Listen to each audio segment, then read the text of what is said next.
The whole world of work has been completely turned on its head. It doesn't matter if your office is your kitchen table or a fancy downtown high-rise, the rules have totally changed. So today, we're going to build your unofficial survival guide. This is about more than just getting by. It's about mastering this new professional world. Let's dive right in.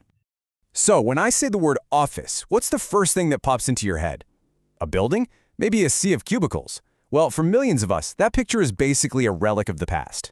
Today, the office isn't really a place you go anymore. It's the work that you do. So, how do you win a game when the rules have been completely rewritten from the ground up?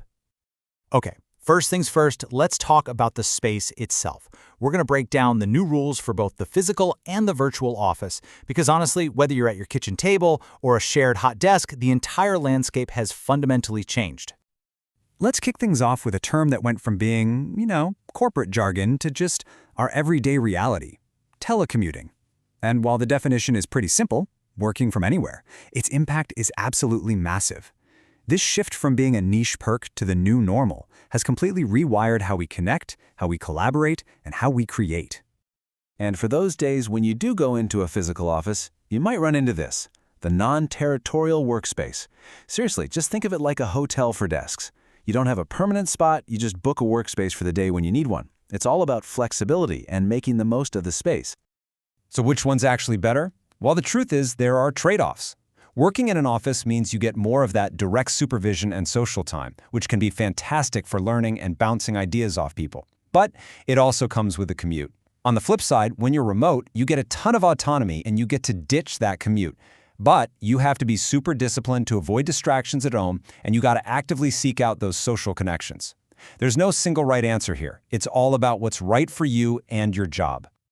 All right, now no matter where your desk is or isn't, it doesn't exist in a vacuum, right? It's all part of a much larger organization.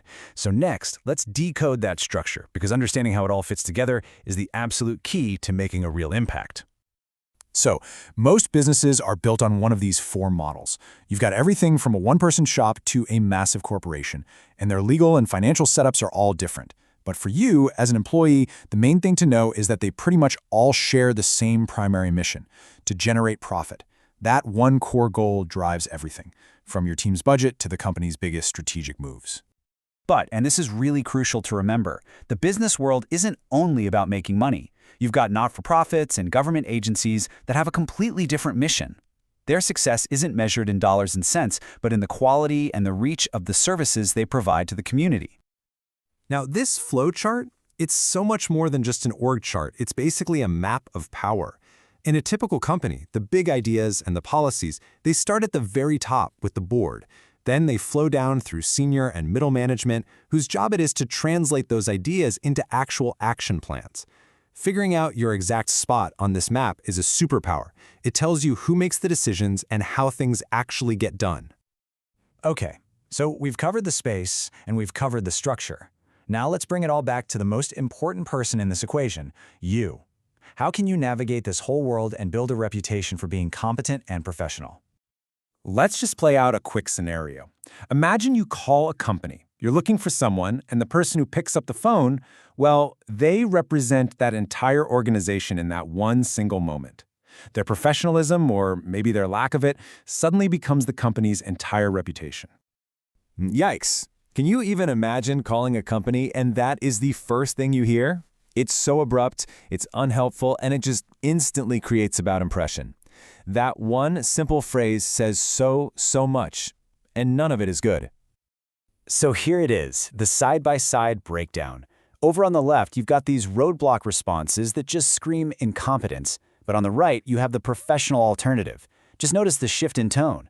Who do you want becomes how can I help you? Guesswork becomes a commitment to finding the right information. It's the difference between being a barrier and being a problem solver. So here's the bottom line. Professionalism lives in these tiny little details. Every single email you write, every call you take, every little interaction you have is a chance to build trust and prove that you're competent and reliable. This whole mindset, it's all about having a customer focus. And listen, that doesn't just mean your external customers, the people who actually buy your products. It also means your internal customers, your coworkers, your colleagues. Giving them prompt, quality service is what helps the entire organization run smoothly, which, in the end, helps serve those external customers even better.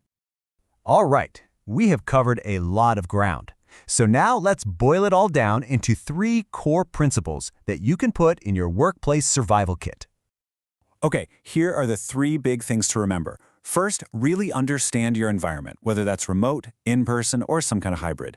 Second, get to know your organization's structure and its goals. That gives you the context for everything you do. And third, master professionalism in every single detail, because your competence is your currency. And you know, that brings us to our final thought. With these tools in hand, the modern office isn't something you need to fear. It's something you can absolutely master. So the only question left is, what's that one small professional detail you're going to focus on improving today? Thanks for joining me.